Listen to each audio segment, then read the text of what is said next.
Hello and welcome to JOKAKAKA. I'm Jim. And I'm Sam. And here we are. We're back.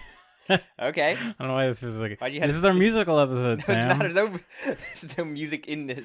Every JoJo chapter is laden with music, Sam. We're here to talk about the JoJoLands chapter number 5, November Rain. Yes. Rise up to the pinnacle of this world's mechanisms. Rise up, gamers.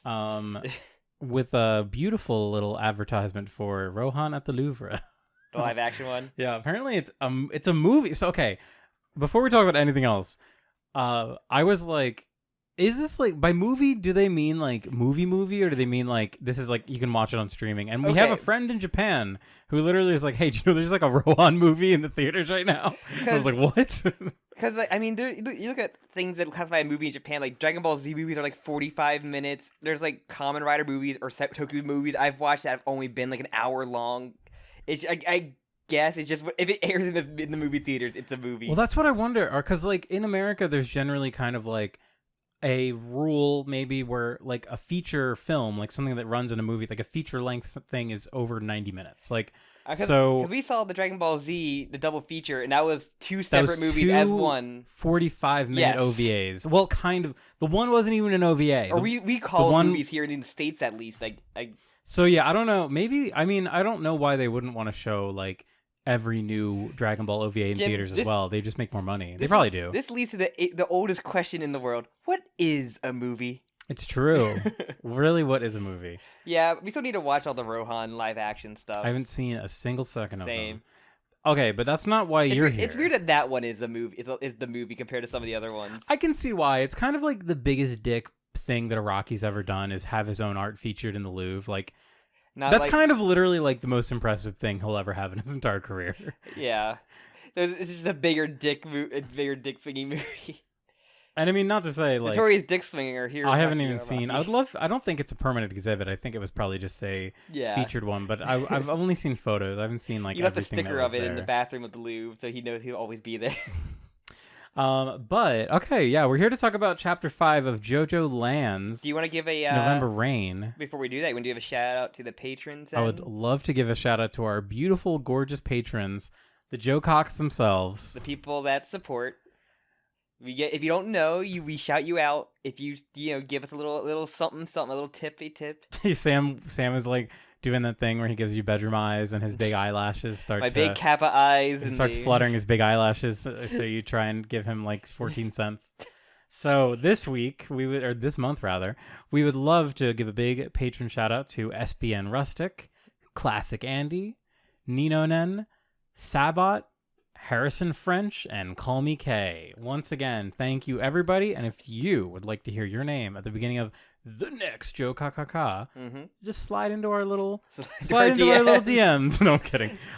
Check us out at patreon.com/JOKAKAKA. Yes. And I guess we should get into the chapter. Yeah. Chapter 5. So we're 5 months into this. So this is probably going to be the first volume.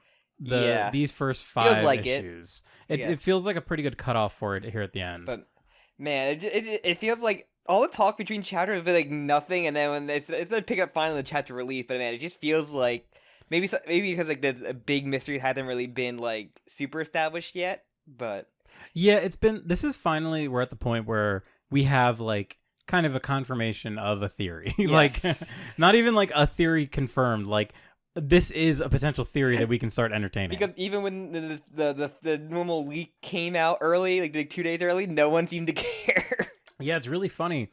I didn't even know. You told me. I don't like. There's times where I don't go on Twitter very often, but I saw nothing. I didn't see anything. Yeah. I even like searched under JoJoLand to see like, okay, maybe if something comes up, maybe I'll get. Like, I thought it was just like a page or two, but no, I saw nothing. Yeah, and as we've kind of said in the past, like I like to do these kind of like check-ins every time.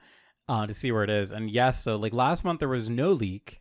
Yeah. And obviously not talked about. This month there was, and yeah, hardly any discussion. But also like there has kind of been like, I feel personally, this is anecdotal, there's been a lot less like hype and discussion around part 9 than like ever when we were it's crazy. We were going through, since there's more talk about people's like opinions of part 8 still than there is about It's like that hasn't really been like settled yet. Like the Yeah. dust from Part 8 still hasn't really settled. The Toru even though it's debate literally still, like 3 years. The Toru debate is still like in full motion. Yeah, have you seen that meme lately that's going around where it's like the scene from Akira where it's Tetsuo and he's like and then here's like the little bell like Akira and then it like flashes an image. That's like that's flash like, forward. That's me and that's Toru. Toru like, in the flash the forward. image like flashes of Toru and I'm just like Every so yeah, that's kind of where we're what I'm seeing is like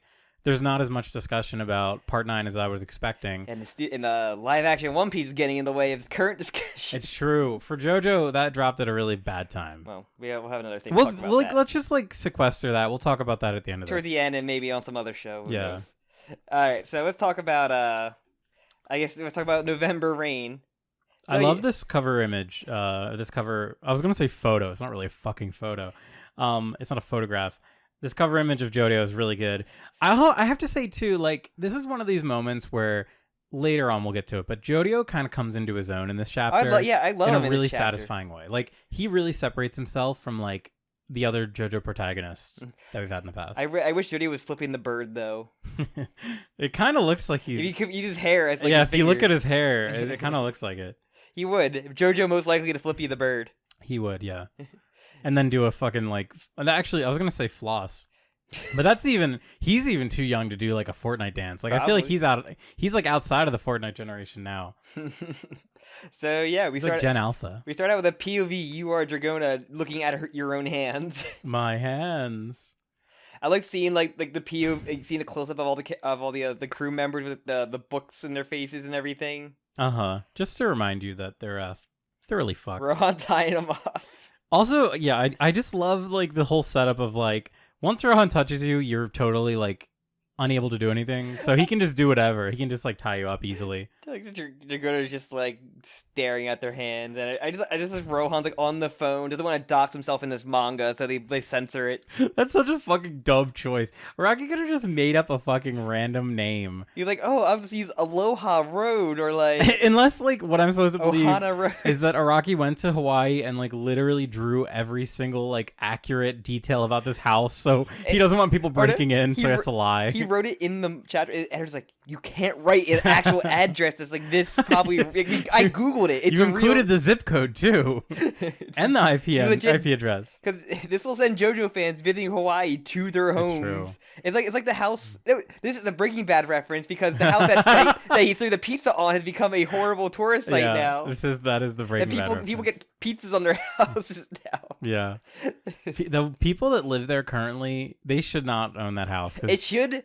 They fucking hate their lives. There's certain places, I think, like the what's it called, the house from Christmas Vacations or whatever, where they just rent out their houses as like Airbnbs essentially to stay at, and the house like kind of decorated in like the same time the movie was. To do that, so you have to pay some money to like hose off the top, get some of that pizza sauce get the off. pizza grease off.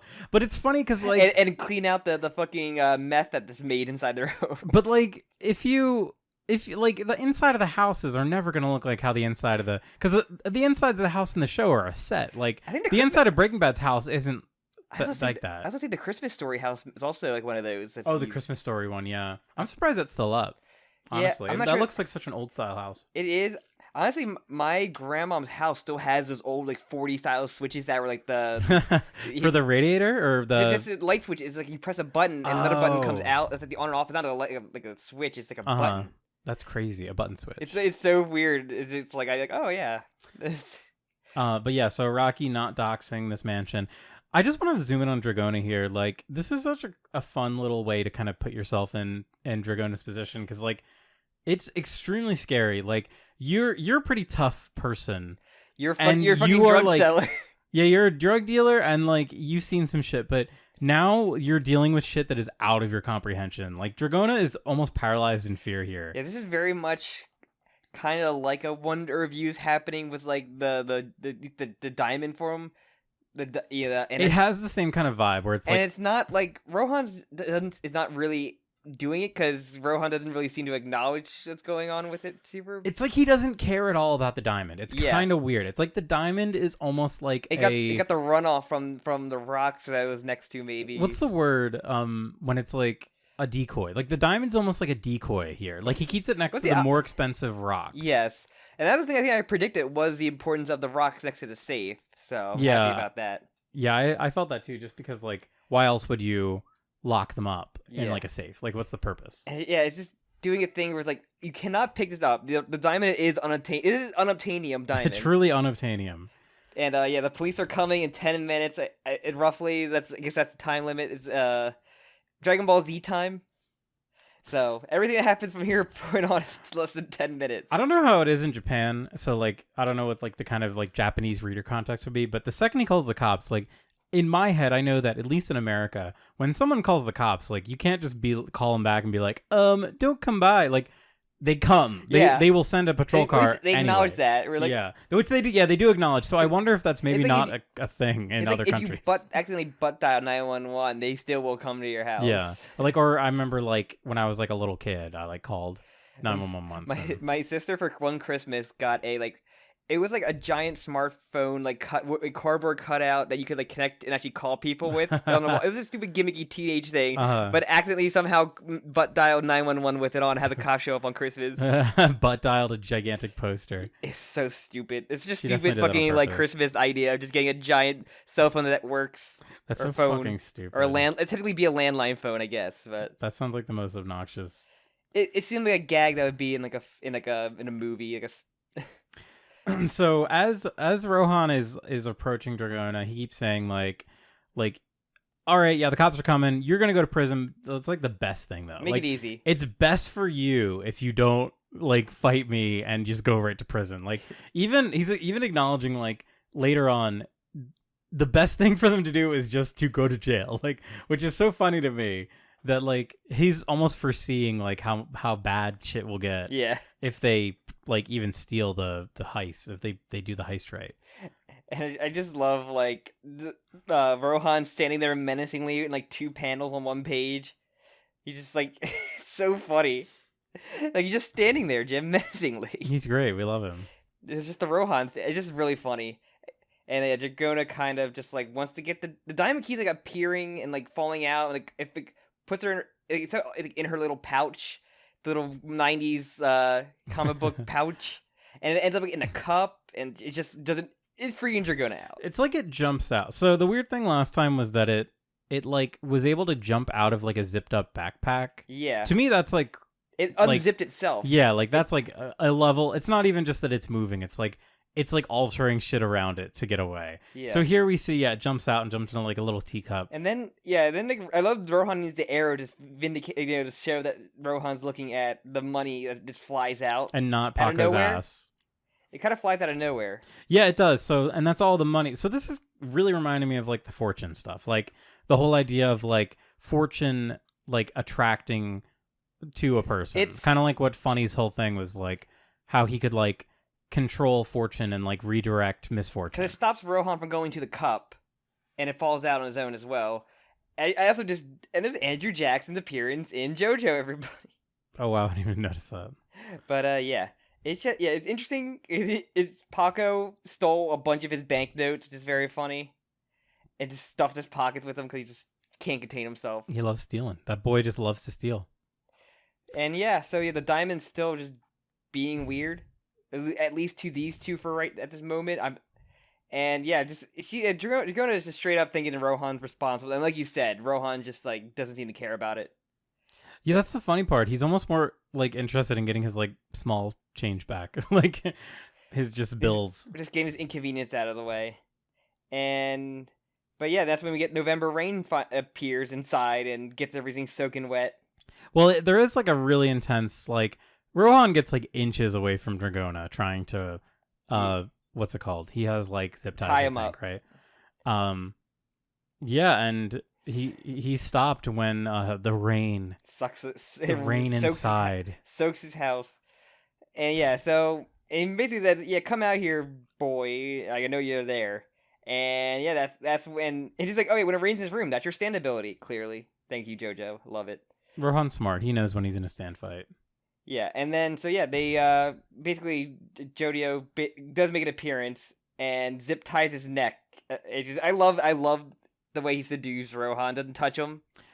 Well, yeah. There's a little. So what ends up happening is JoJo uses his stand so the rain goes through the carpet, but then once it's through the carpet, he's able to make it like ultra heavy. Yeah, and it destroys the cement. Heavy rain. Heavy rain, if you will. And then he Jason. He does that thing where he just like runs up behind Rohan, zip ties his neck, which I was like, that's really like painful. Like that would be really fucking painful. And then zip ties his hands together. Because as we talked about last chapter, Rohan needs to physically touch you with his fingers, otherwise he can't activate his stand. He couldn't just like, I don't know, like hit you with his elbow. No, he has to use his hands to activate. I think the stand. His like introduction in part 4, where like if you like read his manga, it could do it as well. That's really funny. I forgot about that. It was like his first couple chapters where he just did that. So this is immediately, I'm getting like early Part 8 vibes of like, we're getting really fun and inventive uses of the stand. So use it as a distraction, use it as like a tool to help subdue him, make him fall through the cracks of his floor. It's like classic JoJo shit of just like, using your stand in a big brain way to win a fight. Yeah. And of course, like it's like the whole JoJoLands thing where it's not even a fight. It's like just an encounter. It's a heist gone wrong. Yeah. And I love that. And it makes me excited to see what JoJo is going to do in the future. Because I feel like November Rain is one of those stands that has like such potential, and it just is like really situational. Yes, it's not a CQC stand, but even so, in Part 8, like even though you had a punch ghost, like it didn't Josuke matter. Could still use CQC, which was fun. He could just fucking destroy humans with his fingers. Yeah, he was good. Yeah, but so I like JoJo apologizes to him because he's a big fan. And so Rohan basically says the rain stand it has rain that has lots of weight. And it said seep to the carpet and it basically like broke it. It just broke it. Just I'm assuming that like there's probably a basement or something. And like we said, so it destroyed like the cement ceiling. And we were wondering about like the aspects of his ability of like, oh, does it like whatever he touches or he can just control the weight freely? Doing a reread of One Piece, there's like a character that can just shift her weight to like 1 kilogram to just like 100 kilograms or something like that. Yeah, it's kind of the same idea, right? I'm guessing it's something like that, but instead of the body, it's the rain. Yeah, so it seems like he just has, because there was a lot of little speculation in I think based on chapter 1 of like, could he like touch something and then what he touches is the properties of the rain? But no, it just seems like he has kind of free control over like at least the properties of the rain, like the weight of it. Yeah, who knows what other bullshit he's gonna be able to use it for, other abilities that he hasn't said. I'm sure that like our wildest imaginations could not come up with the ways that Araki will be using this stand. Yeah. So I mean, as we saw with the bubbles, this became like a bubble shield. The bubbles are just like everything. Do whatever. They can just do fucking whatever. Or maybe it'd probably be more in the line of at least Tusk, where initially you could just shoot the bullets, and then Axe eventually upgraded the ability. That made more sense. At least that has like consistency where it makes sense, where like every time he has a new ability it's explained and it works. But with the bubbles, with Soft and Wet, it was literally like it went from like I can remove like physical properties from things, I can remove like I can like change physics basically, to I can absorb impacts. Absorb impacts. There was a time where he shaved and he was able to like absorb he was able to prevent like any bad things happening when he shaved. So he was able to protect his skin and not the hairs. He made a cop have an aneurysm. He did. No, that was wait. What? Remember when he's waking up in the hospital bed after he stepped out of the Lamborghini in the tree, and he woke up in the hospital and there was a cop there, and he just like literally put bubbles on his head, and he's like, I forgot about that. He literally knocked him out with that. I forgot about that. I was thinking of when what's his name? Jobin did that too. He gave an aneurysm to Yasuo. I don't know. He didn't explicitly say what he did. He just uses bubbles on the cop, and he just like fucking passed out. I thought he just like popped them and like broke his head. I'm sorry, that much better. Well, I would say I would rather have somebody like hit my head really hard than put like a bubble inside of my brain, which would probably kill me. He did. a sort of head injury to this cop. Okay, but we're talking about like extreme like degrees of difference here. Like, Hey. like one tiny. Have you seen what happens when you like inject a little bit of air into someone's IV? Yeah, it kills them Yes. immediately. You like not Jodio. Josuke could easily just like murder someone by putting like a tiny little bubble of air in their like cerebellum. I mean, so Jobin basically could have easily like. He probably does have brain damage afterwards, no matter how much it recovers. Do you think Yasuo has like severe brain damage, but she doesn't realize it yet? She already did. That's why she forgot about the fucking hair clip. Yeah, she forgot about the hair clip. She's like, "Ow! Oh, I'm so in pain. I need to go to the hospital. Oh man, my cramps. Oh, Zam." I hope I don't get into another funny stand fight. Okay, so back to the past. The Paco wants to beat the shit out of him. And Jody's like, stop! He's I love him. I respect this man. He's epic and good. I love him. And I love Jodio's weird thing where he's like, I think today's gonna be a great day. Like, it's very funny. That kind of like play like the 80s sitcom like theme song going on there. It's like it's almost like the kind of thing you'd make fun of for like an overly generic like shonen protagonist that's like, all right, friends, like overly positive. No, it's like, or like, no, it's just like, oh, the villain. I got it. I'm gonna let him live. Our fight showed off how much respect and how much a good person you really are. And everyone's like, no, fuck this guy. And Dragona's like, that mangaka called the police, so we gotta kill him. It's just very funny where like the hero comes in, stops the villain, just says, no, we can't kill him, guys. I just love that. It's because he loves them. He knows their identity, knows their names. I love the line also that says he's a mangaka. He may be rich, but he's a special rich guy. Like, he's a rich guy that I like. And he's like, this guy, he's stuck up prick. Like, I want to beat him up. Yeah, Paco should have gotten a few hits on him, I think. Paco got fucked up by the fucking cats. So, as we'll get to. And so, cats, yeah, we didn't know there were multiple until this chapter. There. But, yeah, so basically, Rohan does the thing of being very vague about everything that's happening and about to happen. And says, your best interests in mind to just, being captured by me.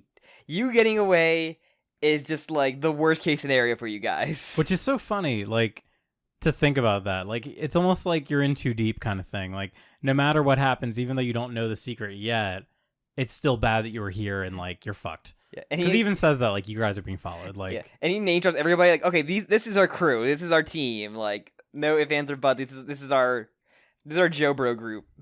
And he's also, like, it's almost kind of like, Dragona brings this point up where it's like, he knows who they are, so it's not good, like, that they're kind of in danger. That's why Jodio sticks around to kind of force him to agree. I also just love Jodio's like, here's your phone, call the police, say it was a mistake, and then Patroclo doesn't need to come, and then he does the Rohan catchphrase of, I refuse. Yeah, very fucking funny. He's like, you refuse? Like, what? And then he's correct. Like, he does the most obvious thing of like, mindset. We're like, oh yeah, they would still come.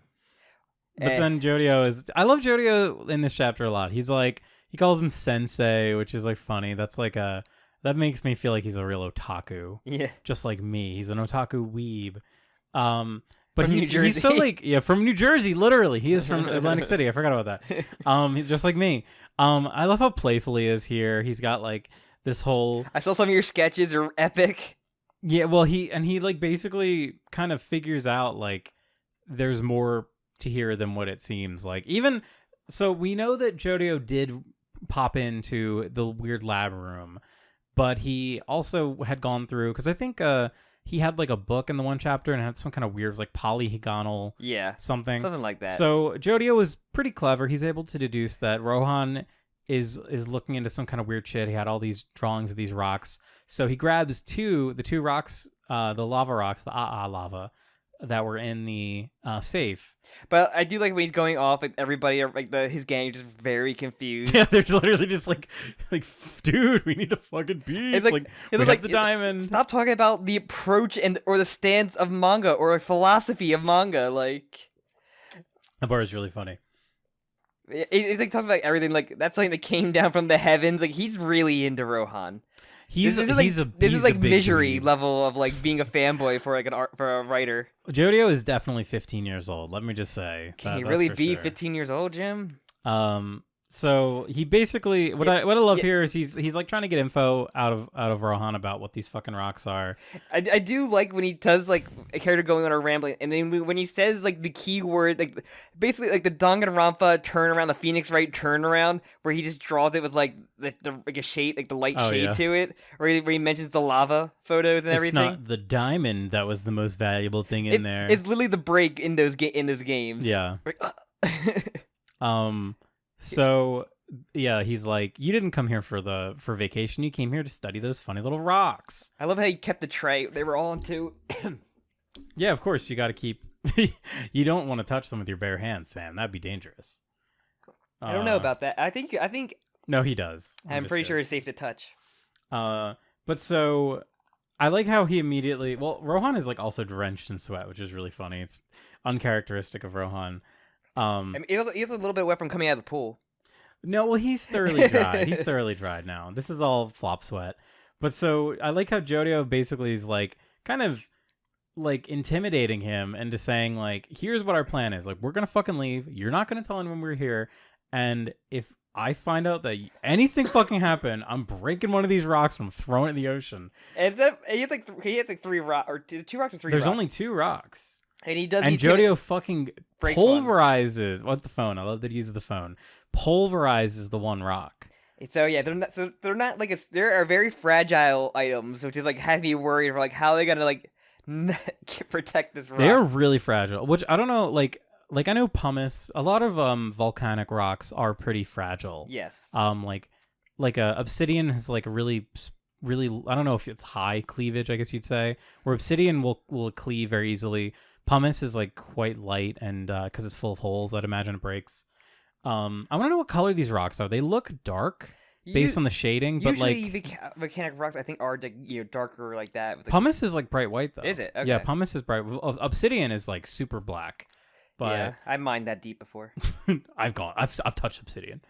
I think we've already talked about Game of Thrones, but also in Game of Thrones, obsidian's called dragon glass, which is pretty cool. Yeah. All right. So JoJo breaks to call the bluff of Rohan because he's like, these are more valuable than the diamonds, aren't they? And he's like, oh.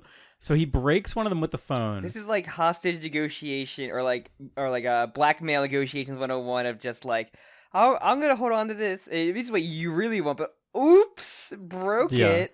Which I do want to say, this is kind of a Breaking Bad reference. I'm sure. So I'm really stretching on this one, but in like season 1, they go to this guy Tuco, who's like kind of the early antagonist, and they bring him like the drug, like the weed, or I mean the meth.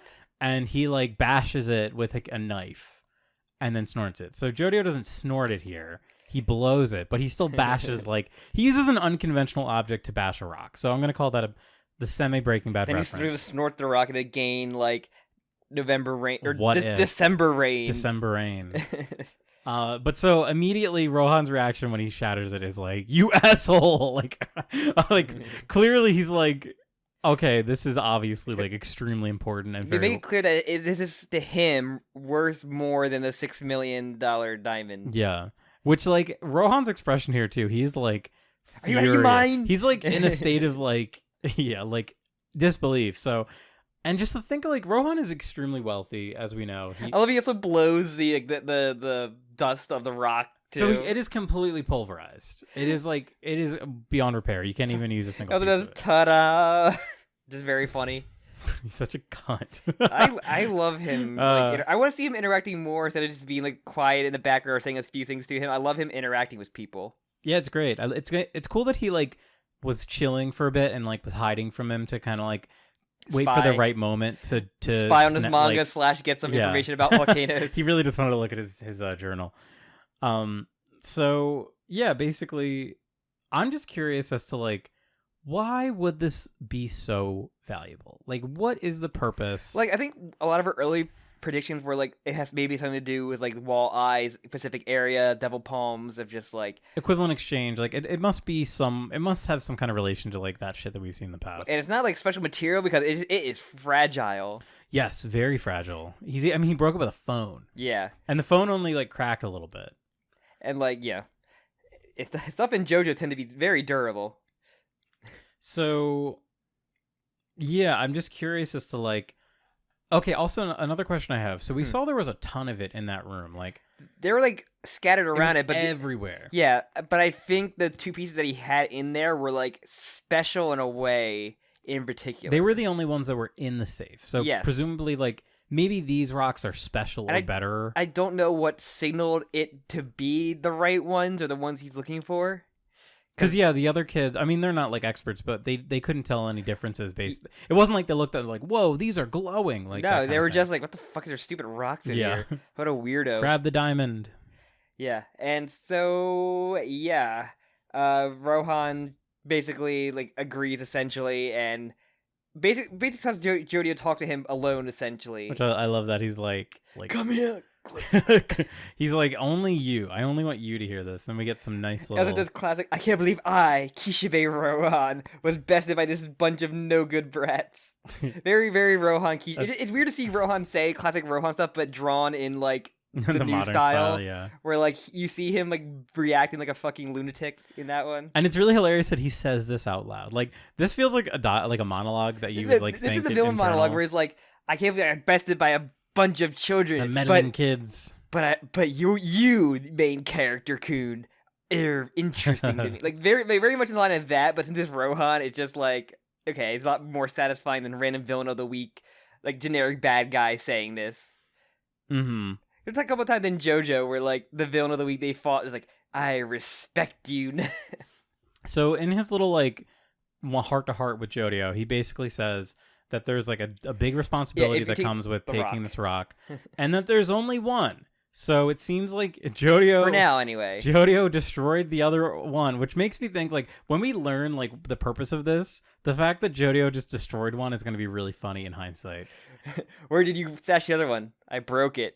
It's in the floor. It's very much a One Piece gag where they're just like, oh yeah, I broke that. Like, what do you mean you broke it? Like, something that's, like, extremely valuable or powerful. But yeah, basically, like, he says the thing. He says... with like if you use that with great power comes great responsibility, JoJo. But he says you'll be able to become filthy rich. Okay, so I'm just gonna read this verbatim. I don't know what that means about like how does he know it's going to make him filthy rich, or like when he goes to sell it, he means it's going to if he goes to. So is it part of Milagro Man? Here's what he says right after that. He says, "So then you'll be able to become filthy rich. Such a mechanism will gradually become yours. A law of nature lies in that lava rock." So law of nature. So it seems like it's not going to be just I sell this rock and get a bunch of money. It seems like it's going to like fundamentally change. The universe is gonna make you become rich or something. Yeah. So maybe the reason why the diamond was like gravitating toward or away from Dragona to Rohan was because he's been around these rocks more. Maybe they have like some kind of like they like radiate some kind of like fortune energy, and then he's saying basically like if you keep this rock with you, like fortune will attract you. It is weird. We've had like an ability or like a stand in the past two JoJo parts of like having of accumulating wealth from like, but usually it's been like bad when that happens. In this part, who knows what this is gonna be, good or bad? Well, yeah, it's funny because with what's it called? What's the one in part 8? The Milagro Man. Yeah, Milagro Man. With Milagro Man, it is like unequivocally a curse. Like that is like it is just a bad thing. You're gonna keep accumulating until it's gonna like basically like suffocate you. Yeah, and there's like all these issues that come with that. But also like I mean, it also just kind of relates to what Toru's whole ability is. Like calamity is kind of the opposite of fortune. The world finding a way to prevent you, or on reviews like preventing you from pursuing. Yeah, it's kind of the exact opposite where like say for example like we're just running with this theory that like this does bring you fortune. Just possessing this rock makes fortune attract you naturally. That's why when he has it at the end, that's why Paco takes it and Paco's able to hold onto the diamond. Yeah. This is my theory. Or maybe But so when we have like someone like Toru, he's able to control like the opposite of that. He's able to make bad things go to you. Maybe you know how like I don't think he controls it. He just says like I don't know what's gonna happen, but you're gonna get fucked somehow. Well, Toru kind of has like he kind of has control over it. Cause even when he had him at like the Wonder Review at like the point blank range, he's like I don't even know what's gonna happen at this point. Like it's never happened. Like I don't know what you're gonna get fucked. I don't know what's gonna happen, but this That's true. Because, like, really, the Wonder View is more of, like, kind of an avatar for the concept of calamity. He can turn it off and on, as we've seen, because he talked to Pangea Land that one time. Until he, like, gaslit him into pursuing him. Yeah, and I hate to be on the I Hate Toru team, but, like... We are, It though. just feels, like, kind of weird, because at the end of the day, we're supposed to have this conception of Toru as, like, this guy who doesn't really have control of his stand. Because if he could control but at the same time, he's seemingly able to control it in, like, key moments. And then... But not in others. Well, that's also that one moment where she's like, oh, I'm not pursuing you, see? And then he's like, oh, no, you are pursuing me. Like, it just, like... He has to gaslight people into believing that. But he's also, like, aware of the order, because you remember how there was, like, kind of a discussion of, like, oh, there's, like, an order of people who will get hit by the calamity. Yeah. And then, like... The cart... When Yasuho does, like, something, she goes up to, like, the top of the order. Yeah, there's a queue. It's a queue. It's kind of like initiative in D&D, like, who's going to get hit first. We talked that in excruciating detail. Because, like, really, like, thinking of, like, Wonder View as kind of, like, a face for calamity. Like, calamity is, it's this intrinsic force in the universe, but the Wonder View is able to kind of harness it. Well, calamity was so last year, Jim. We are in the age of mechanisms now. Which, yeah, I think the Virgin Calamity versus the Chad mechanism. And I think it's supposed to kind of be like a mirror, like, reflection of it, where, like, the mechanism that we're kind of being introduced to is this this way that a human, like a normal person, could, like, change the way that fate works. Because normally in JoJo, you're, like, at the what's the word? You're, like, unable to change your fate in JoJo. But with this, it's like, so this is my theory going along with the idea that we've been talking about. It seems like by having this, you're able to kind of, like, twist fate in a positive way for you, which normally could only be done by Toru, who's, like, a super evil bad dude, or Funny Valentine after he, like, had all of the fucking corpse parts, which was, like, a huge amount of fortune. It's so funny here, like, since from his everybody, like, I hope somehow Funny's involved. He probably won't be, but like, oh man, I hope he's involved, because we're in America. It makes sense. I mean, it, like, to me, this feels like we very get funnier close Valentine, to... baby. No, we shouldn't. Funniest Valentine, baby. But to me, it makes a lot of sense that they would bring Funny, or at least the concept of Funny back, because his whole thing was about trying to ensure, like, fortune and deter calamity, and, like, he wanted America to have the corpse because it would, like, make America have, like, only fortune. Yeah. So I think that kind of tying into, like, the whole fact that rocks, like, lava essentially comes from the earth, like, we didn't have, it's just another kind of, like, similar thing with that, like the Holy Lands. We looked up before where, like, Hawaii wasn't a state yet when Part 7 was going on. It wouldn't have been, technically. Yeah. I think it became a state, like, later that decade, if I recall correctly. I think Iraqi knows people will always pop off for anything from Part 7 popping back in. But as I said, we have no idea what could lead. But I do like Rohan just, like, going, like, embrace ambition, don't lose heart, climb higher. And then he's like, you're not going to tell me what the rock does it? and then this Rohan even being vague, like, you drew the card. I'm leaving it in your care. I'm not giving it to you, so I'm not going to tell you shit. I was very, very wrong. Hawaii didn't become a state until 1959. Wow. I was an L for me. But yeah, so I do... And then Rohan does the classic Herrera line of, we'll meet again, I'm sure of it. He says it. I Part 8 maybe not get my hopes up for a character saying that. Yeah, I'm really curious. Like, I feel like Rohan definitely doesn't need to come back. No. He's...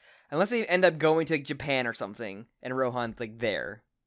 Maybe. Morio. I feel like I'm getting kind of like a part 5 vibe, where I feel like the whole story is going to take place in, like, a week. It's going to be very much, or, like, have, like, a third party, like a hitman team after them, and then... Well, not even that. I'm just... From a bunch of animal versions. From like a story structure standpoint, I feel like it's gonna have, like... Yeah, I can see it. It's gonna take place... It's gonna kind of be like an on-the-run kind of thing. It's kind of very much a Part 5 equivalent, though. Definitely. Yeah. A lot of people hoped for that. He does say, we'll meet again. I'm sure of it. He's sure of it. Carrera sneezes somewhere.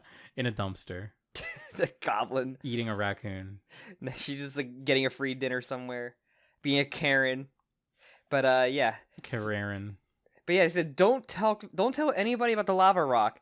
And he's like, "Can you really trust your crew?" Which is very teasing of someone's going to betray. I really Jodio's like crew. this. I feel like this opens the door for like a Paco or a Usagi betrayal. I think Usagi's way too obvious. I think it could just be their boss. Like that was my prediction of like early on, was just their boss is going to be like the one they piss off in some way. But Usagi's alive, so my one of my early bets was Usagi was going to get killed during Early this, on. and that pissed off. I'm the glad he boss. didn't die. Yeah. I don't. I think he's explicitly saying like, out of your like friends, like don't trust anyone. Yeah. So it's interesting. I mean, the biggest twist one would be Dragona.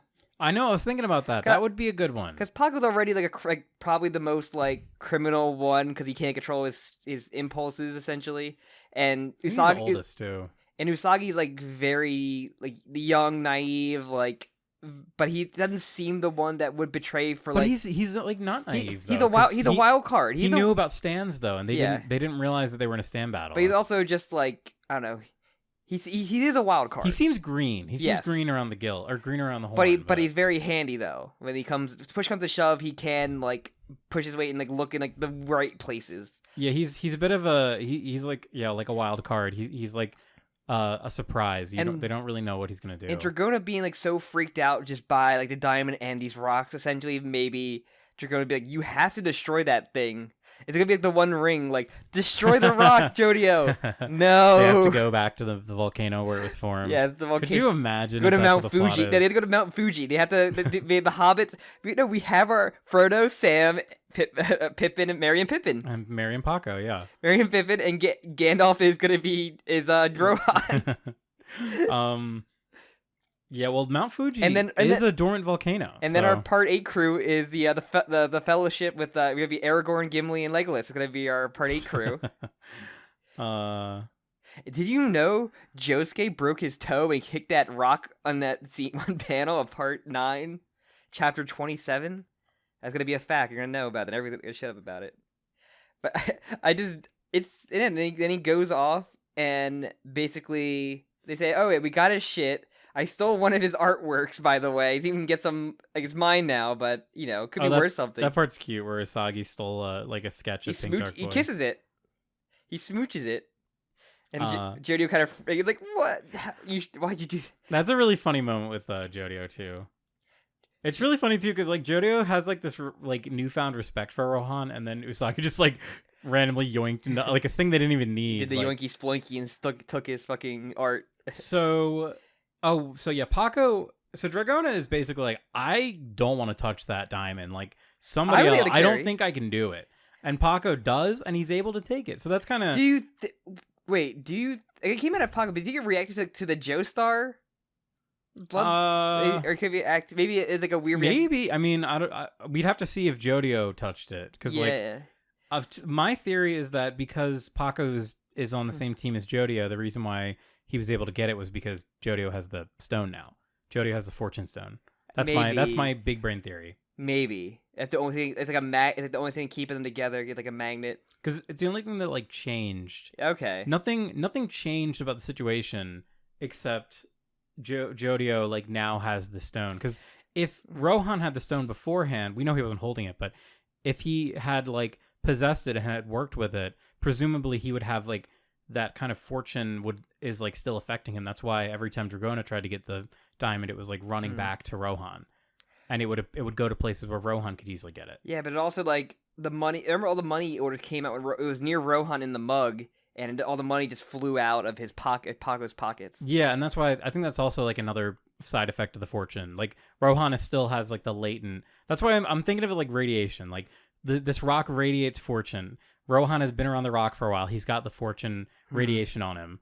And that's why I think it worked. But then Jodio holding it like changes everything. I'm also curious, like the boss knew about the rock. I think Rohan got that info about, and I'm like, maybe the boss only wanted that diamond and maybe didn't know about the rocks. Like that's really interesting. Did she know? Did Mary Q Lee or whatever her name is? Yeah, because Rohan did say, okay, you learned about it because your boss told you guys that they found it through customs, and like he probably doesn't believe that's real, but that was just what they were told. Mm-hmm. So I mean, she could be the boss or the Polpo for the moment. We still don't know. It's gonna be interesting. Yeah, I didn't think about that. That's interesting. I mean, the answer is probably yes. Like, it probably is that they knew about it and this was kind of part of the plan. And maybe their entire goal right now, where like, part 5, they had to get to the boss and they were being chased. This is trying to get them to get back to their boss as well, because they have to run away from the animals, from the cats at least, as we see the end. And then they're probably gonna get on the boat and then have to like get to the mainland before something attacks them on the sea, and they have to like bail on the boat in typical JoJo fashion. Well, aren't they taking a? They took a plane, and I'm pretty sure they also had a boat at some point. But who knows? The plane is gonna have something horrible happen to. I would not expect them to take a plane, knowing JoJo. We might get a fun cats in the airplane scene. I do bet that the plane's not gonna happen. They have to take a boat somehow. That's where my like part 5 feelings are coming in. I feel like it's kind of gonna be, all right, we can't take a normal way to get to our destination, so we have to take like cars. Oh, boats, the fortune! We trains. somehow got a boat for free. Exactly. Yeah, we're just gonna get. Or random we found shit. a boat. The keys are in it, like a yacht. Yeah. We fight in a yacht. The keys are in the boat. The keys are in the yacht. Or like Paco just snatches it at pickpockets. He snatches that gravy up. Yeah, I don't expect the plane, even though we haven't had a plane fight. I don't think in this we had a plane part come out from the sky. Plane part. But like, I don't think we had an actual I guess Blackmore could technically fly, but yeah, we didn't really have a. But nothing like a air vehicle fight. We've had them being chased in a bus. That was like it for the most part, and a ski lift fight. I guess you count ski lift fight. It's not really a plane. The closest thing you got. They're in the sky. They're in the sky. All right, I had one more thing I wanted to say, but I forgot. Well, we have the cat comes back, and we learn there are 3 cats. Yes, so the Siamese cats from the Aristocats. They're also doing like a licking noise, like a ooh lum noise, and their buttholes in full spread. Love it. Every single one. Rocky shows us every single butthole. So we. I guess all the cats we've seen have been multiple cats, or do you think they're like shadow clones of the cat, same one cat, and they all have the line ability, or do the lines go from like one to the other, and like you're caught in the middle? Oh, that's interesting. I didn't think about that. Or do you think they all have different abilities? What do you think? To me, it seems like they're an extension of someone else. I feel like there's got to be like a animal actual wrangler guy. Yeah, there's got to be an actual guy who is like. If not a wrangler, like this is part of the stand is that he makes cats, and the cats have like a laying wrangler. Stupid. They have like stupid like, well, what is it? It's like a weird like plasticky kind of like rope. Yeah, it was like a weird. I remember describing like the hook. It was like thin like a. I said it was like a fish hook, but it was stronger than like stainless steel. Yeah, it's almost like a zip tie, but yeah, super super strong. And like Dragona was like the only one that able to like really like. Get out of it, and like he needed help. Paco needed help to get out of it with holding it in place and then contorting himself out of it. He uses epic muscular powers too. So yeah, they're still sus. I'm wondering like how they're getting chased, and if it's all the string, which I'm not sure if they all have the string ability together. Like this is the new Boom Boom family, Jim. But they're cats, so we're making them better. That's funny. I really like these cats so far. They're funny. They're funny little guys. They're gonna fight the cats. Doesn't cats hate more than getting wet? So JoJo's gonna fucking rain on them and crush them to death. Yeah. What if that's their big weakness? They just hate it. They hate being covered in water. I'm trying to think of like, if they fighting this on the run, only JoJo's the only one that can really fight them. Because Usagi's like very specific, and he needs like other objects to be around to really. What if Usagi's just like Dragona, ask for a gun? Like his stand just turns into a gun. There. It has to be around it because that's why you need to get the camera. Like does it? I thought maybe not. I think it's just whatever object you ask for.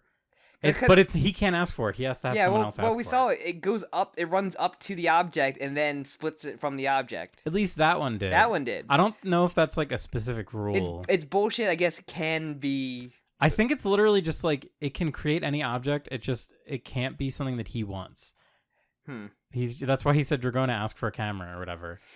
So I want him to be like Dragona ask for a gun. Ask for some catnip. Oh, that'd be good. Some yarn. That'd be funny. Classic. Cat treats. Classic jokes. Really good ones though. Like really expensive. A dog. A dog. Ooh, like a stand dog, like Iggy comes back. Like the fool. Is it the fool? Iggy's a fool, yes. Okay. But yeah, so the cat chase begins. The cat chase begins, as the last little line says. Okay, So do you think they all have one name or different cat songs? Like, because I still want Cat Scratch Fever to be the name of them all together. I want them to be the names of songs from the musical Cats. No. I want each one of them to be named. Or named after their cats from the musical Which Cats. is basically the songs, because every song in Cats is just the cat introducing himself, basically. So you have like Mr. Mistopheles, you could have like Rum Tum Tugger. Or they're going to be What's New Pussycat, the Pussycat Dolls. Or maybe that's what they are. Maybe they are the Pussycat Dolls, all three of them. And maybe some other cat fucking joke I can't think of or reference. Cat Scratch Fever. I want Cat Scratch Fever so bad. I love it. Ted Nugent, the Nuge. The Nuge. So yeah, I guess this is our multi-part fight coming up. I'm going to three parts fight. What are you thinking? That's a safe bet. Because this was what, like 4? This was kind of like 4 chapters. They don't really they don't really start the heist until like 3 and 4. Because we didn't know who it was in chapter 1. Until chapter 2. Until chapter 2 was the reveal. Yeah, I would say that this is kind of like a 4-chapter fight. Okay, the first chapter are just like, here's the basics, here's like a couple of day in the lives of our characters, and then the mission, and then we got the actual heist going off. Yeah. And so I guess the cat chase is gonna start. It's gonna be funny to just like kind of chronicle like this is gonna be like what a fun was for part 8. Well, yeah, the first fight is kind of like tone setter almost. We're gonna base off JoJo's moveset in the game when he gets added as the DLC character. He won't be. No, they're waiting to add a JoJoLand character in All-Star Battle R at the end of winter. They fucking suck. It's going to be Joshu, and everyone's gonna be pissed. I don't care. It's very funny about the fucking fighting game. It's so funny though. I'm just so mad that they're like they just took a PS3 game. I'm like, all right, we're doing it again. It's just like they added shit. It's not like it's like a re-release. They still added shit. I know, but like, it just pissed me off. They released a lot of fucking just PS3, PS2 like just games as is. That's not good. They should make if they want to really fucking do a game. You want Persona 3 remake, but you're gonna not get the answer. You're not gonna get the FemC, which is one thing everybody wanted more so than the answer. Unless they do his DLC to trick you. We'll talk about it. We'll talk about that on a different occasion. Yeah. So. All right. Anything else about Chapter 5 of JoJoLands? Good chapter. I liked it. This is like. It was really good. I liked it better more than the last chapter. I feel of just I like to see JoJo be JoJo because he's been missing out. He was definitely missed last chapter. I feel like this chapter had like a really good like direction to it. It really kind of sets like a great character moment for JoJo. It sets a good like arc for him, and I'm just excited. Yeah, this is like literally the big quest. Your DM just gave you the big quest, and this is the push to go on your adventure now. Yeah, I'm really excited to see where we go here because like it feels like we're kind of in like a big blue sky kind of moment. Like anything can happen. What are you gonna do with this MacGuffin? Anything? Yeah. What do you can literally do anything now. That has you a little bit worried with what's gonna happen. It's almost too open. Yes, and not like the fruit that had some effects in it, but also like. And we didn't even know about the fruit for like a long ass time. Yeah, and like it's gonna be like funny. Like this is like the one point where we go back if we learn that the full version of what the Rock can do and just be completely wrong. Just be like, oh my god, JoJo, you destroyed. Literally, it could have cured cancer. That was Toru's cock. What are you doing? If you grind up a tiny bit of it, it cures cancer, and you just fucking destroyed it. I don't want to cure cancer. I want to be rich. I want to become filthy rich. All right. All right. Anything else, or I'm done. I'm fucking done. All right. So I don't know if you want to do it in lieu of root beer talk this week. We can, or if you want to also have root beer talk. We could have root beer talk in there because there's some things I like. One or two handful of things I would. All right. Let's save root beer talk for the end. So. Thank you for joining us. Yeah, this is for the JoJo section of the podcast. This is the part where we kind of get off schedule. So we're talking about random bullshit. We're gonna talk about first the big One Piece trailer. Yeah, live action One Piece trailer that dropped today. If you don't know, yesterday. We are pretty accustomed to live action anime adaptations. We've done an episode of a live action Attack on Titan movie and the JoJo one. Yeah, we did. Well, we've done both of those. Yeah, Yeah, I've seen a lot. I've seen too many. Like. So I've seen. We watched the Full Metal Alchemist one. Got very pissed at that as well. It's really important. We have to make a Death distinction between like Japanese and American productions. We watched though. American Death Note. I've watched Dragon Ball Evolution in theaters. That's really funny. I saw Dragon Ball Evolution not in theaters. Be happy. I'm trying to think of other. Death Note was the other one that came to mind. Yes. As a more recent Western production, Cowboy Bebop is one that I've seen. I've seen bits and pieces of that. I'm glad I didn't watch that. That one was really depressing, and that's a big issue I have. The same studio that's doing One Piece is the one that did the Cowboy Bebop one. Oh boy! Can't wait for a blackmail line for Usopp. The blackmail. You are a blackmail. I can't wait for Alvida to tell Usopp that he the blackmail line. So be fucking amazing. So okay, just kind of quick. I just want to give our general impressions. This looks like a disaster to me. In every the Going Merry head conceivable way looks horrible.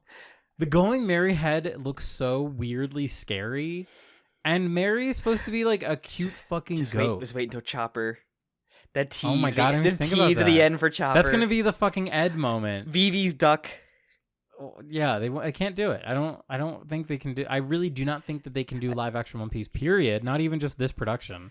No. I think it's like antithetical to a live action version. Like, it does not make sense. Of like, this is like one thing that's like, it takes full advantage of its medium of being like a cartoony adventure, like off the charts adventure you can't really do. Yeah, there's always wild shit happening, like fun powers, weird like subspecies and other species of character of like of people around there. Just like the character designs in general are always like wild and weird. Like because like I talked like I made one post on Twitter, but like I had somebody say like the thing I'm worried about are like how the fishmen. I'm like oh my god, like Hachi and Arlong are just gonna look fucking horrifying. They can only look terrible. Yeah, Hachi can only look horrible. I refuse to even think of any other. Cause I've been keeping things like something on Twitter. Like there's like one shot of Zoro fighting a guy in red. And apparently that's just like a very cartoony drawing of like Mr. like 7, I think it was. It's like a random character that Oda drew of like another Mr. character that we just never saw, but only in like a chapter sketch. Oh, that's random. It's so weird. So yeah, it seems like Luffy.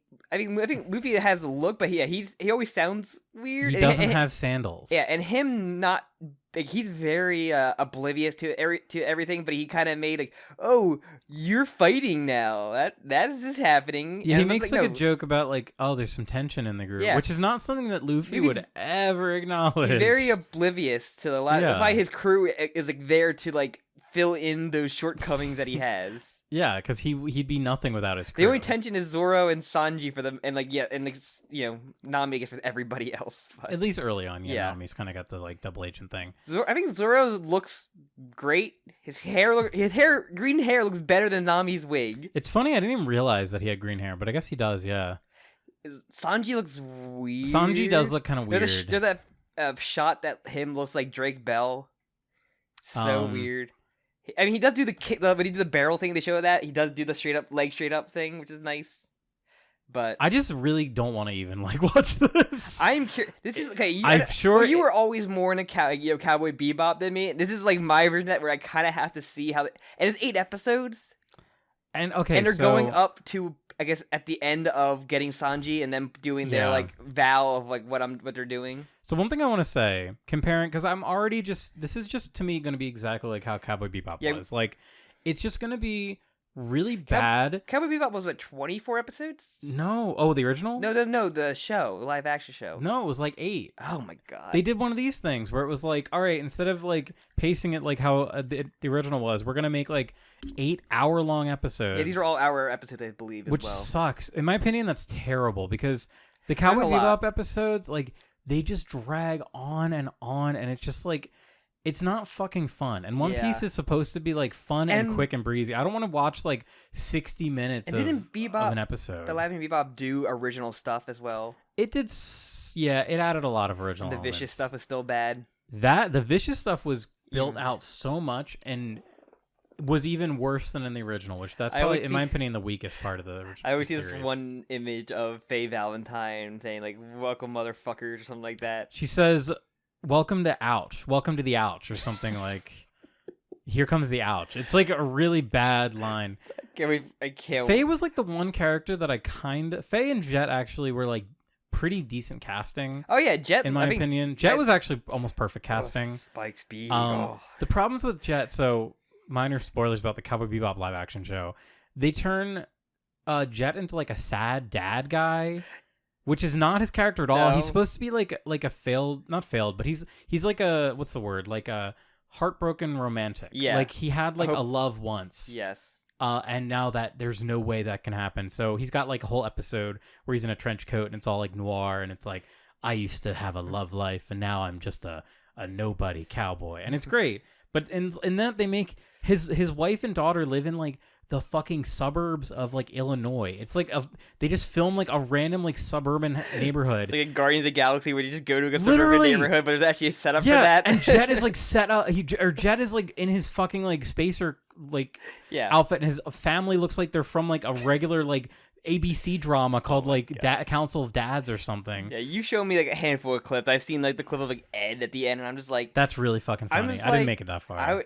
I saw like the clip of that, but I was like, man, I'm like, I remember Cowboy. I rewatch it a little bit, but I haven't like finished, and I still like don't have memory towards the end of it. But I was like, don't know how they could possibly do this show, and like, it's not going to be good. No, it's and the worst part, it's like I love it so bad that it's a good thing. They're very funny, but the way that Cowboy Bebop was and the way it was written, it was just miserable. It was just not fun to watch. If you're listening to this, like, do you want us to do a podcast covering like the live action One Piece, or at least the first like the little bit we watched? I don't know if I can physically watch the whole thing. We'll probably watch the first or episode. Combine it with our other stuff that we're doing. But yeah, we'll watch like the first episode probably. Yeah, because I've been rereading it. Like I've been saying this a lot, but like I'm just wondering, there's so many good flashbacks that's important to the plot. I'm like, I don't know how you can cram all those in. There's too much. Like, there's too much One Piece. Yeah, you can't make a live action show out of it unless you commit to like, we're gonna be doing like 10 seasons, like, guaranteed. And like having like the stuff at the like the build up and the continuation, like the Nami stuff continues on through like arcs and everything. Are we gonna get like Zoro's bros gonna show up there? Like. I don't know. I'm sure. Are they just gonna skip All Along Park? I don't know. They kind of can't. I feel like they are too important. I feel like they are. But then again, like the Cowboy Bebop show, like basically just inserted Faye into the first episode in a way that gave me like fucking tonal whiplash. Because Faye has like a whole like fucking introduction. Oh yeah, she has like. She's like my favorite character from Cowboy Bebop. She's amazing. She is probably the best character in that show. She's such a compelling story, and she's such a like. I just love. I'm sorry, Jim. She has to quip and say like, "Welcome to the ouch." Welcome to the ouch. It just sucks because I love those characters. One positive, Buggy. Look. I had no problem with the way Buggy looked great. That's the one thing I'll say. But when you get to the CG of him flying around, that's what I'm worried about. Yeah, they're probably gonna try and like fake it. Are we gonna have a man riding a lion fight Zoro? They won't do that. Like. Are we gonna have like? I did like the way Buggy looked. I have to say, out of all things, I was like, "That's fine." They do see Alvida's ship, so I'm curious to see how Alvida looks as Rosie. well. It's gonna be Rosie O'Donnell. I feel they're gonna skip her being fat and just have her having the fruit right away. I don't know. We'll see. Also, Kobe looks fucking weird as well. Yeah, I hate Kobe. It's fine. You also see Shanks as well. So there was the fucking memes I would had of like shaking my head, Shanks giving up his ass for Luffy from the CB. Like, what pathetic. I do want to say too, like all love to him. Like I know it's like a dream role, but the guy playing Luffy, those line reads in the trailer release were really rough. I really hope that was just like maybe overdub stuff they did later because that was really bad. I think Zoro, Usopp, and Buggy look great. Usopp looked great. Yeah, Usopp is perfect. I don't need the When nose. I saw Usopp, I was like, perfect. Yeah. That is like this character exactly. Yeah, same. I love Usopp so much. I was like, Usopp is great. I told you fucking love Usopp. He's so great. He's like perfect. And as I'm worried about, I was like, if they even made this for like Chopper and Brooke, I'm like, what? Or Frankie? Frankie they wouldn't even in his try. underwear. They wouldn't even try. We got Bruce Campbell for He's like 60 something. He's like way too old. CGI him like Flash style. Oh no, like Flash style. CGI where it does like the camera spin, like the Better Call Saul like spin around him. Okay. All right. Any more thoughts? I don't want to talk about this No, anymore. well, if anything else comes from it, we'll talk about it on a future episode of a future show. So, all right, that ends One Piece talk.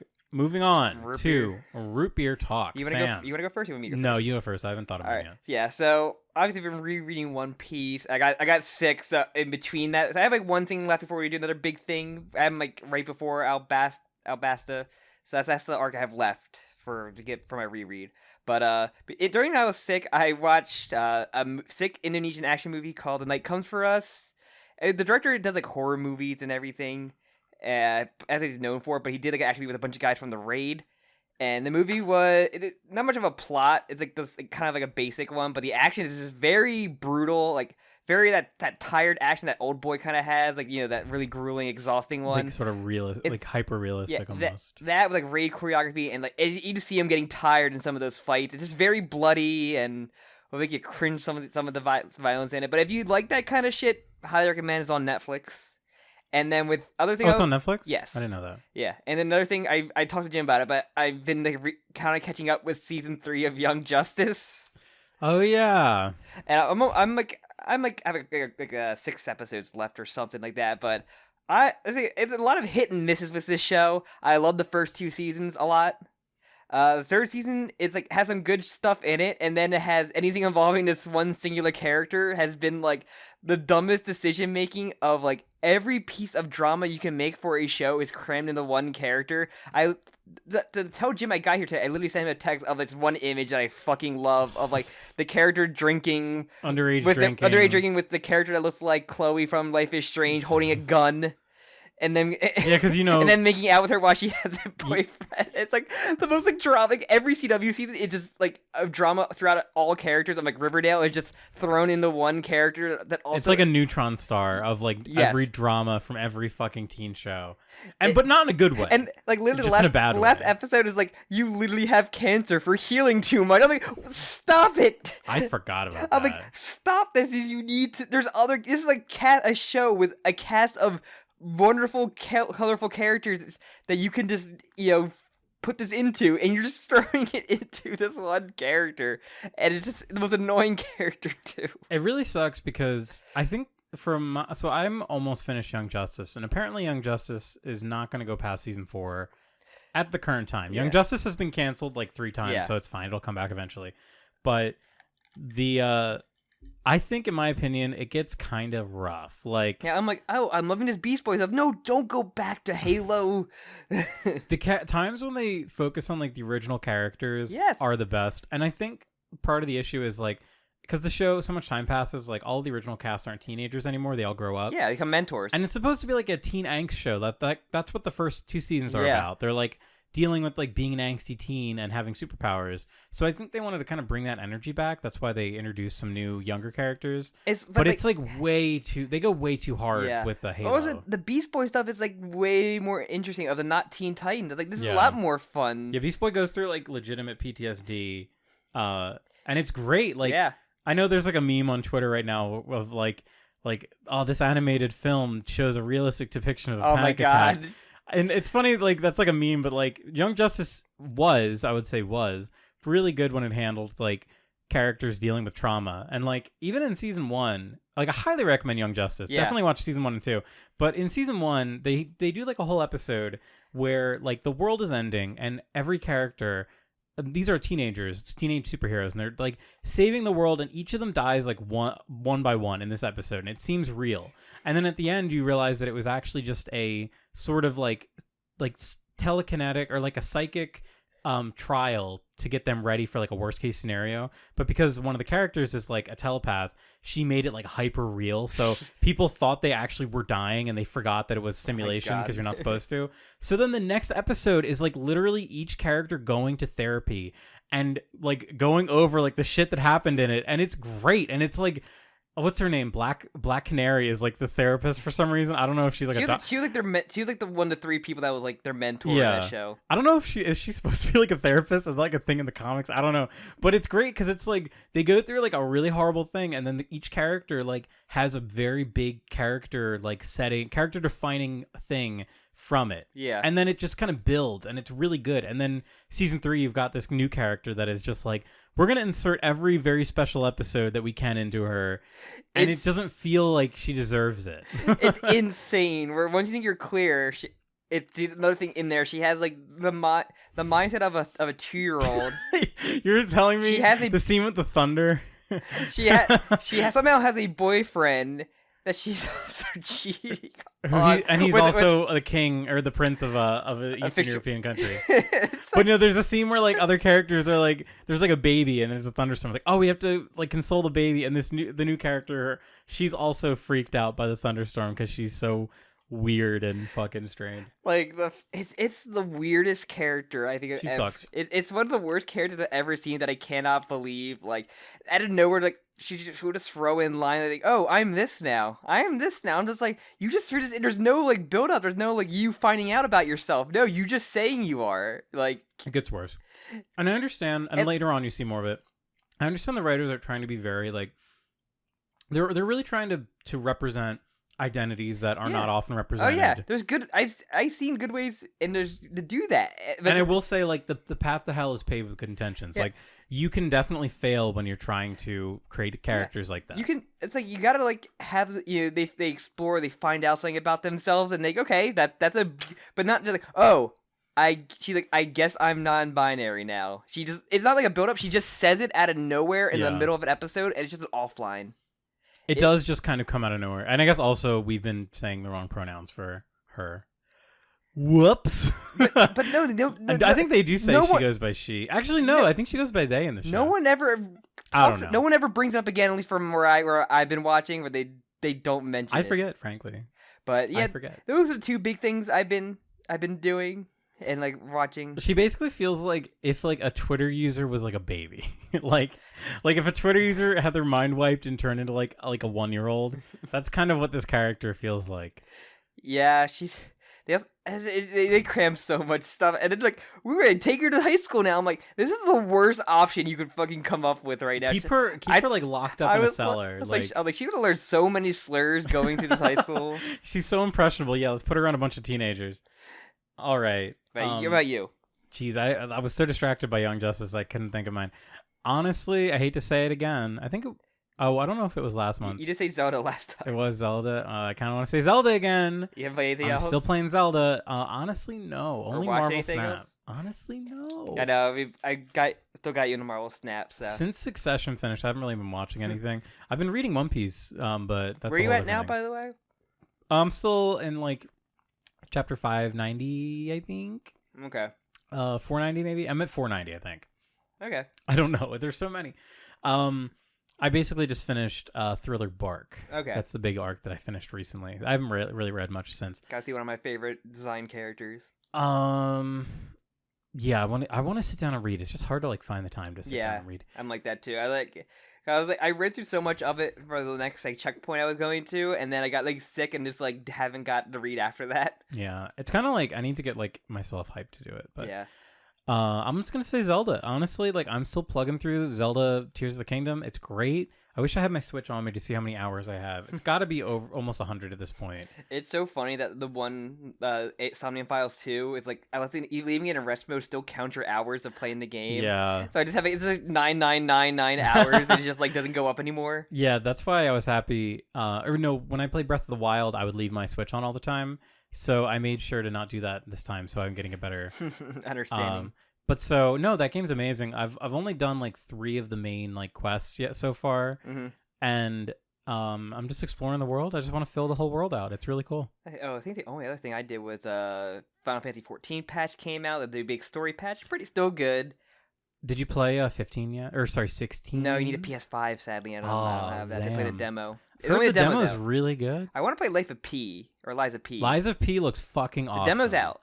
It's out, really? The demo is out on Steam and I think maybe PlayStation. I will try that. Lies of P looks fucking awesome. It looks like Bloodborne. I watched gameplay of it. It is Bloodborne with like really cool like mech with Pinocchio. The bosses are like mechanized. Like, yeah. The other thing is really cool. I'm really hyped for that. It looks like the best Souls clone because it actually just looks like it plays like, but it plays like Bloodborne, but it had like the Sekiro arm gimmick to it though. Oh, that's cool. So it looks like it has its own sting, but still plays well like a blood. That would be really great. I'd like to see the Sekiro thing fleshed out more because that was like the weakest part of Sekiro is like the arm tools. They're really like you can just totally ignore them and you can beat the game fine. Yeah, if you have you get on your Steam Deck. Yeah, it's so funny. I'm looking at it. I haven't fucking played that thing in forever because I've just been thing. focusing on Zelda. It's a good thing to get though. It would be really good. But yeah, I just want to play Zelda and beat it and then put it to bed. I want to play Final Fantasy 16 so bad, but I don't have a PS5 and it's not gonna come into PC and probably till next year. Zam. But I'm glad Yoshi P and Godsoken together make it an awesome looking game. And from everything the demo is saying, it's gonna be awesome. So I'm happy. Is it out yet? I think it's like a week or two from this recording. I heard that apparently, maybe it's not that, but I was apparently like there was a discs or something of it going out, and there's actually like a Final Fantasy 14 ad. Yep, for the free trial, baby. In there, that's so fucking get funny. you in. Come join us. Join me in Limsa Limosa. That's so funny. You can join if you have 14. You can join my free company and have a room in my house. All right. That I bought in that game. I literally had to fucking fund it through a medium-sized house. I'm the only one with goddamn money in my clan. The only way people in a generation can own homes, Sam. Yeah, the terrible auction system. So funny. But yeah, other than that, I think that's the end of the show. I think the only thing coming up we got is we got Chainsaw Man sometime in the future because we're kind of balls deep in the Chainsaw Man. It seems like. It's true. So, and we had in the future series, we kind of gave a tease for in the middle if you caught them. So I guess should we plug it up? Yeah, plug it up. What am I plugging? What am I plugging up? The rock. I don't know. What could we plug? The cat's buttholes. Yeah, plug the cats. You said it. You fucking said it. All right, let's do this. All right, thank you everybody for listening. If you made it this far to just me and Jim shooting the shit, thank you. Leave a comment with any of your theories or observations or Breaking Bad references that we missed. Like I said, you can also follow the podcast on Twitter, which has me and Jim's handles on there separately as well. You can join our Patreon if you want your name shouted out, or a name. Doesn't have to be your name. Could just be a stupid fucking gimmick name you want me or Jim to read out.